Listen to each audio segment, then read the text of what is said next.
Gel ama gel. Olmadı, bir daha.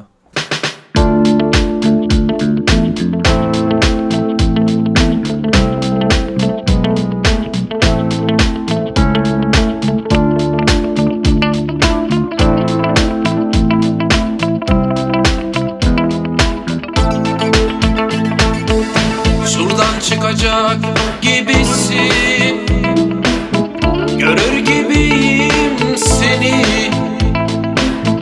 Gelecek misin nedir? Geleceksen bana bildir. Sevecek misin beni? Seveceksen nerede kaldın? Ama yok ki insafın, ne de bir sızın. Bana çarpan tek bir yanın, ama yok ki.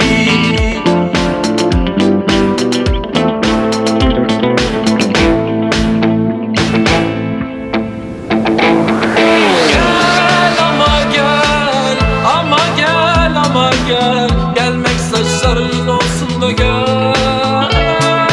Gel ama gel, ama gel, ama gel. Gelmek gözlerinin olsun da gel.